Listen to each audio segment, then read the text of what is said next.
Nous voici donc sur un petit tutoriel pour utiliser le logiciel Filmora de montage vidéo afin de travailler sur le fond vert. Alors pour commencer, il faut d'abord importer vos fichiers ressources. Donc pour cela, vous allez donc récupérer tous vos dossiers ressources. Moi c'est déjà plus ou moins préparé, mais à vous d'en faire de même. Donc vous voyez, ça s'importe automatiquement. Voilà, c'est quasiment fini. Donc il y a à la fois, vous allez voir ici donc une photo pardon, noire pour faire mon montage. C'est bien pratique de s'en servir. Le fond qui va remplacer le fond vert, et puis après vos deux films ou plusieurs films que vous avez fait, on vous voit derrière le fameux fond vert. Voilà le film original. Donc voilà, je vous conseille toujours de mettre une partie noire d'abord au niveau de votre vidéo, en fond, ça sert toujours. Donc par exemple, voilà, j'ai mis dans la première ligne ici le fond noir. Ça sera la ligne de superposition pour mettre une autre vidéo. Donc vous pouvez mettre dans vos différents fichiers ressources avec donc notamment mon image où je suis assis. Voilà, le fichier qui va servir ensuite de fond. Alors à chaque fois qu'on met une image sur la première ligne, ici de vidéo, on voit qu'elle n'apparaît pas dans la petite animation qui est à droite ici, puisqu'elle est cachée par-dessus cette image-là, cette vidéo, ici, qui cache les deux images. C'est comme une superposition de calque, voilà. Mais pour pouvoir la mettre à la bonne dimension, et pour pouvoir voir surtout ce qu'il y a derrière, on peut la cliquer, la sélectionner, et vous pouvez très bien réduire, et on voit du coup que derrière se trouve bien l'image, et j'ai ma vidéo qui se trouve ici, voilà. On pourrait la faire tourner pour essayer et voir ce qui se passe. Donc, vous voyez, on a donc la vidéo qui se lance et le rendu en dessous. Voilà. Alors je vous conseille donc de d'abord agrandir la photo en prenant l'extrémité en faisant glisser pour l'agrandir. On peut donc voir du coup comment je me situe par rapport à l'image de fond. C'est ça qu'il faut commencer par faire, c'est d'abord me positionner dans l'espace, d'accord, de cette image. Un peu plus à droite, un peu plus à haut, un peu plus en haut. Voilà, on sait pas trop. Donc pour ça, la technique, elle est assez simple. Il faut d'abord, première étape, c'est enlever le fond vert et découper l'image, ce qui est en trop. Voilà, donc c'est assez simple. On a sélectionné la vidéo du bas, elle est mise en orange, vous voyez ici. On va sur outils puissants, l'icône qui se trouve là. Et là, à ce moment-là, on sélectionne d'appliquer une sorte de masque, voilà, sur notre vidéo. Quelque chose en compte qui va découper le côté. Voilà. Donc on peut le double-cliquer. Voilà, on a du coup attribué le masque. On voit qu'on va pouvoir toucher du coup les valeurs qui se trouvent ici, les valeurs de largeur pour recentrer notre image directement. Vous voyez, hop. Alors c'est assez fin. Il faut jouer de façon à cacher tous les éléments qui ne font pas partie du cadre fond vert. On peut jouer également sur la hauteur si besoin, mais là j'en ai pas d'utilité. Et on valide. Voilà, donc là vous avez donc votre vidéo qui est toujours incrustée au niveau de l'image. Bon, pour pouvoir bien le positionner, on se doute que je vais être plutôt vers l'avant ici, mais j'ai toujours mon fameux cadre vert qui me gêne un petit peu pour bien me rendre compte si je suis ou non bien placé. Je peux retourner sur outils puissants, l'icône, et je vais directement dans Effets. Là dans Effets, j'ai incrustation d'un chroma vert. Ce que je vais faire, appliquer la transparence à des parties du clip. Donc je vais le cocher. Je vais cliquer dans le cadre de la couleur pour lui dire que la couleur que je souhaite rendre transparente, je vais être à la couleur verte. Donc vous voyez, quand j'approche ma souris du coup du cadre vert, et c'est une petite pipette qui est dessinée qui indique que je vais capturer cette couleur et indiquer que c'est que cette couleur qui doit être transparente. Voilà, c'est ce qui s'est passé et c'est ce qu'on voit, elle est transparente. Je valide et donc on me voit voilà, assis à peu près correctement. À moi d'ajuster un petit peu la position, du coup on se rend compte de ce que ça va donner. Donc là on peut dire que je suis à peu près bien positionné, ça va, c'est vite fait, c'est pour le tutoriel. Donc là je suis bien positionné. Alors maintenant ce qu'il va falloir maintenant faire, ça va être en compte ajuster la position de mon cadre, parce que vous voyez que notamment ici, ben, j'ai une petite zone noire qui est pas très jolie. Voilà, j'ai mon décor qui se voit un petit peu derrière. Ou alors même peut-être, je vais même avoir peut-être à un moment donné les mains qui vont sortir du cadre, là, comme il vient de voir un instant. Hop. Donc mon cadre est pas bien ajusté. Donc, pour bien ajuster ce cadre, il va falloir donc que je joue sur ce fameux masque. Donc je resélectionne de nouveau la vidéo. Je vais toujours dans outils puissants. Ce que j'ai oublié de faire, ce qu'il faut que je fasse en premier, c'est décaler un peu l'image ici, voilà, pour pas que je sois gêné avec le noir pour l'instant.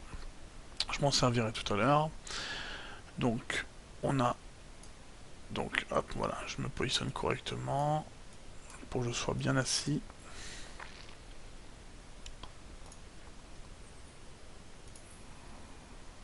Peut-être couper un petit peu le début, mais bon, c'est pas grave.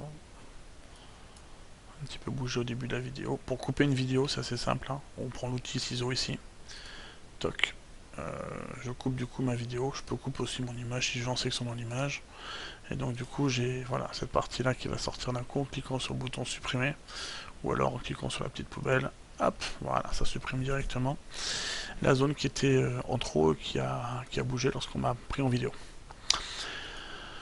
Donc là maintenant il faut voir les problèmes de cadrage, donc un par un. Donc on voit que pour l'instant en haut à droite, la vidéo c'est à peu près fluide, je suis pas trop, voilà, on voit pas le décor derrière, c'est plutôt pas mal, mes mains sont pas coupées. Et à un moment donné, ça va commencer à apparaître. Vous voyez sur la gauche ici, là on commence à voir le petit cadre, c'est pas joli pour les illusions. Donc il faut que je revienne un petit peu en arrière avec le trait blanc là que je vais faire dépasser. Jusqu'au début de l'apparition, on voit donc que je suis vraiment... voilà, c'est quand même assez, voilà, ça c'est mauvais. Donc il va falloir que je modifie mon petit masque parce qu'il n'est pas bien centré. Donc je sélectionne toujours la vidéo, je clique le masque et donc il va falloir que j'ajuste à la bonne largeur mon petit masque. Je peux déplacer aussi sur la gauche un petit peu pour bien me centrer. Voilà, toc. L'inconvénient de ça, c'est que dès que je vais bouger un tout petit peu les mains, forcément ça va sortir du cadre. C'est à ce moment-là qu'il faut que je rebouge de nouveau mon masque. Alors vous allez voir comment ça va se passer. Donc là je bouge un petit peu les mains. Pour l'instant ça va, je suis dans le cadre. Et dès que je sors, je stoppe la vidéo. Toc. Là, voilà. Là je suis sorti du cadre. Donc il va falloir que je modifie mon masque. Je reviens un tout petit peu en arrière jusqu'au point qui pose problème. Voilà, c'est à peu près à ce niveau-là. À partir de là, ça commence à être la cata. Je coupe en cliquant sur le petit ciseau. Toc. Du coup, ma vidéo est coupée. On peut aussi prendre ce ciseau-là, hein, c'est exactement le même. Donc à partir de là, mon masque, il faut que je le modifie. Donc ce que je vais faire, c'est qu'en coupant la vidéo ainsi, je vais pouvoir avoir un masque différent entre ces deux vidéos. Celui-là, hop, voilà, je vais, comme j'ai ma main qui va partir un peu vers la droite, et je décale également mon petit masque sur la droite. Donc, voilà. Et j'ai la main qui dépasse encore un petit peu. Alors on le remodifie encore. Vous voyez, il faut y aller à tâtons. C'est pas évident. Alors, je vais essayer de l'agrandir un petit peu cette fois-ci plutôt. Je prends cette option-là. C'est à vous un peu de juger. Est-ce que je l'agrandis? Est-ce que je le mets un peu plus à droite? Alors qu'est-ce que ça donne? Je vais remettre depuis le début de ma coupure. Hop, c'est pas mal. C'est pas parfait, mais pour un exemple, je pense que vous aurez compris la manip. Et voilà. Et après, on voit ici que j'ai de nouveau la main qui passe de l'autre côté. Et donc là, c'est pareil, sauf que je dois faire dans l'autre sens. Alors je coupe de nouveau ma petite vidéo. Je retourne dans outils puissants. Et cette fois-ci, je vais donc décaler mon petit cadre. Pamp sur la droite. Alors tout en éveillant ne pas trop, parce qu'après on va voir la fin de mon décor. À l'époque, quand j'ai fait donc ce petit montage, je n'avais qu'un seul mur vert, voilà. J'avais pas trop... il n'y avait pas possibilité de faire autrement. Donc hop, on voit ma main qui est encore dans le cadre, c'est bien. Et attention, bientôt sur la droite, pof, voilà, j'ai ma main qui repart de nouveau sur la droite. Et encore une fois, je vais modifier au bon moment, avec l'outil puissant, le masque, pour le décaler cette fois-ci, plutôt sur la droite. Toc, voilà. Et du coup, la transparence sera correcte. Voilà. Bon, je vous épargne la chute, comment j'ai fait, parce que c'était un petit peu long et fastidieux, et c'était surtout assez mal fait, mais bon, voilà, on peut couper la fin si on veut, on peut supprimer les passages qui sont en trop, si on veut. Voilà. Pour ajouter des musiques, il suffit d'avoir importé une musique et de la faire glisser dans cette ligne ici. Ça peut très bien marcher. Voilà. Par exemple, petite musique que je pourrais mettre totalement. Voilà. Toc. Je l'importe, je la fais glisser dedans. Il va la charger. Juste pour vous montrer comment ça se passe. Et puis aussi après je vous montrerai pour faire une petite animation. Donc on prend la musique, on la fait glisser déposer dans l'une des deux barres de musique, puisqu'on en a deux. Ça permet d'être pratique pour ajuster les passages. Et la musique se passe en dessous. On voit qu'elle est beaucoup trop longue par rapport à mes vidéos. Je peux, si je veux, la couper, cette fameuse musique, et supprimer ce qui dépasse. C'est pas, voilà, c'est pas un souci ça.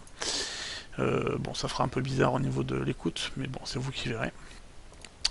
Alors, chose que je n'ai pas précisé, c'est que en fait, on voit que je suis transparent, mais derrière, on voit un petit peu encore le fond qui est un peu bleu.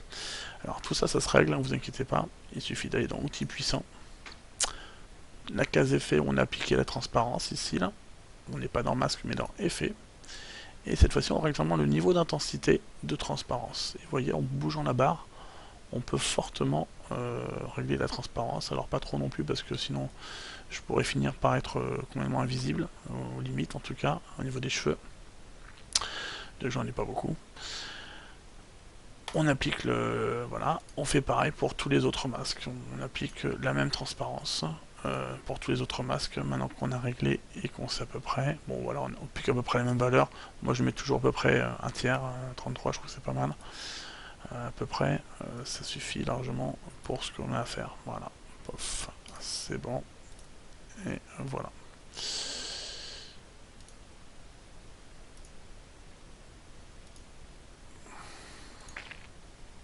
Bon, on peut faire plus fin et plus précis si on veut.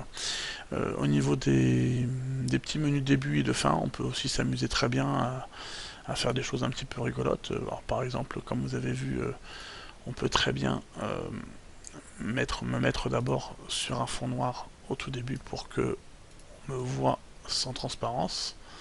Ça peut être une petite application rigolote. Donc c'est pour ça que j'ai mis tout à l'heure un cadre noir. Comme ça on me voit sans rien du tout. Ça peut être assez rigolo pour illustrer.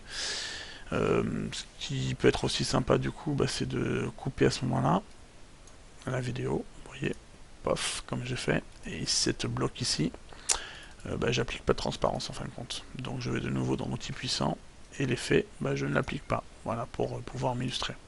Ça peut être... voilà, c'est comme ça que j'ai fait.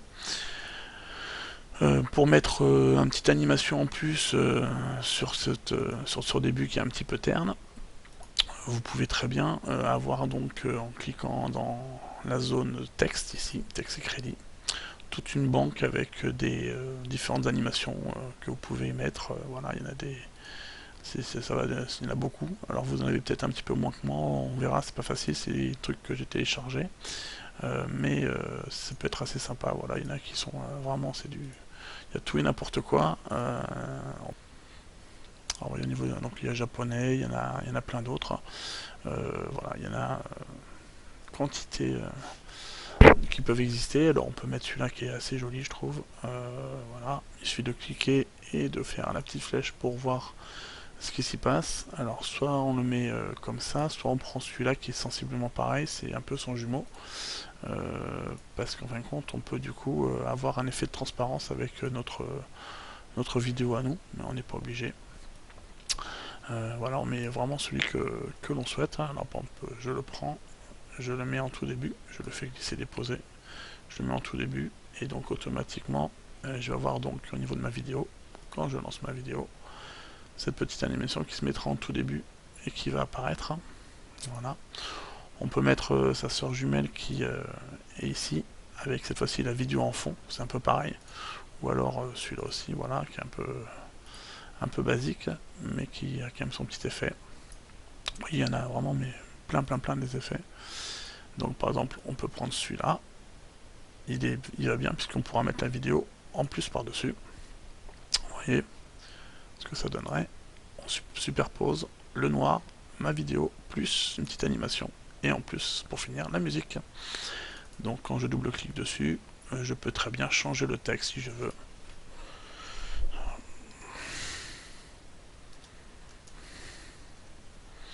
Montage avec Filmora, voilà, toc, voilà, on peut changer, on peut tout changer.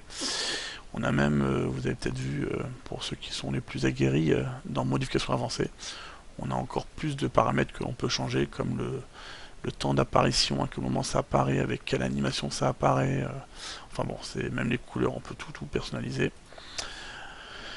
Dans la première animation que j'ai mise, qui est donc par-dessus tout, et qui donc en tout début, qui donne un effet assez sympa. Là pareil, même principe pour le changer, on le sélectionne, on double-clique dans la zone texte de notre animation, et on peut changer à ce moment-là le texte, écrire autre chose, voilà.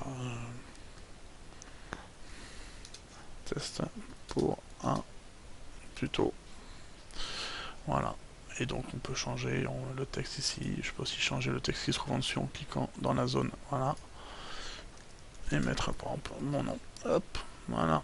Bon, on peut changer les cadres, bouger aussi un peu les cadres si besoin, on peut personnaliser la police, enfin voilà, c'est quasiment infini les possibilités.